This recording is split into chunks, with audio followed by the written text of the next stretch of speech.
we shut down sports last March. I remember being on the athletic director's call, and we went around the room basically to decide on what we were going to do.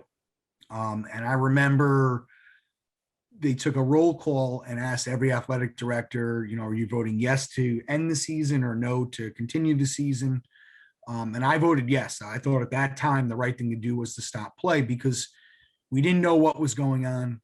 And my first responsibility is the health and safety of our athletes.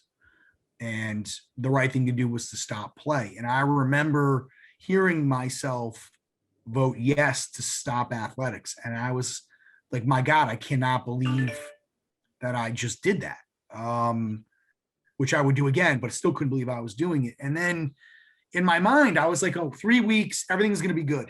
And then we'll either play a couple of games at the end of the season or we'll just get ready for the fall. And then the fall came and went and it didn't happen. The winter came and went and it didn't happen.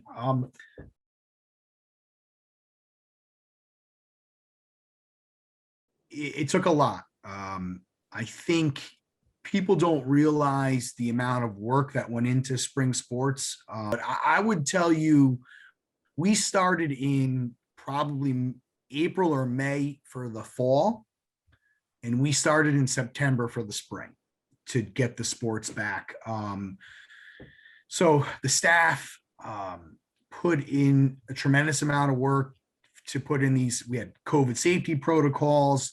And for us, the SUNY schools, we're working with 3 different governing bodies. We had to work with the NCAA, we had to work with the Skyline, and then we had to work with the SUNY. And the SUNY trumps all the other, guidelines. So, every day we'd work on it, and then something would change, and we'd have to throw it out and start all over again. See the amount of work that and I don't, when I say the staff, I don't mean me or just me.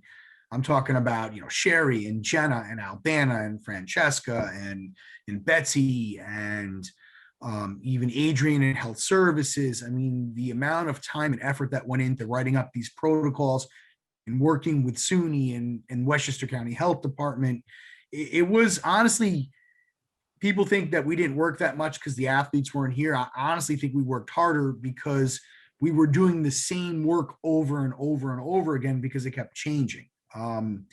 So administratively for the college, it was a tremendous amount of work. And then, you guys, the athletes, we're only as good as what the athletes are doing. If you guys were going out and partying and getting sick left and right, they would stop us in a second. So it's not just the work that the athletic staff did, but it's what, the baseball team and the lacrosse teams and softball team and tennis team, what you're all doing. You're following the rules, you're listening, you're testing weekly. I think it's a tremendous undertaking that you're taking on. So it all starts kind of before you show up to testing, whether you're a student, faculty, you need to first do your daily COVID screening. You can't, eat or drink 30 minutes prior to your test. You can't test positive for COVID in the last 90 days. And then you get to the testing center, whether that's for the athletes, it's in the gym, for everybody else, it's at the PAC. And you scan a QRF code to get into the SUNY COVID system. And it asks you, again, a bunch of questions on, if you have symptoms, if you ever got the vaccine, because if you do, they ask for which one and how many doses. Because I guess that factors into the test. And then what'll happen is as the person that's quote unquote giving you the test, I'll ask for your first and last name and date of birth. And we write that on your vial. And then once that's all accomplished, we instruct the testee to swab the inside of their cheeks, their lower front gums, and under their tongues for 15 seconds. And then they'll take that swab, they'll flip it upside down into the solution and shake it up for about 10 seconds. It was suggested to us in January to do that. And at the time I shot it down right away. I didn't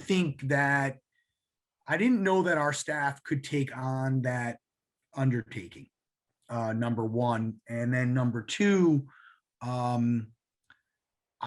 I just didn't know if there was a reason to do that. And then the first time that, and it might have been baseball. We had a student athlete in a positive pool, and we, obviously you don't know who it is right away. So the initial thing was we shut down the team.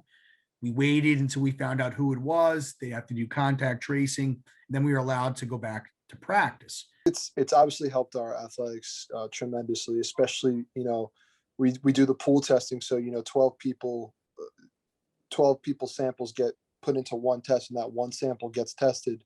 So now that we're able to test, our athletes separately, we're able to, test team by team. So if, the baseball program has a positive case, that doesn't really have to affect the entire athletic department. So we're doing the most to keep all the athletic teams afloat. Like I said, whether that's, by the testing process, testing just the athletes separately, and then slowing it down to team by team, so we can control as much as we can control in these trying times.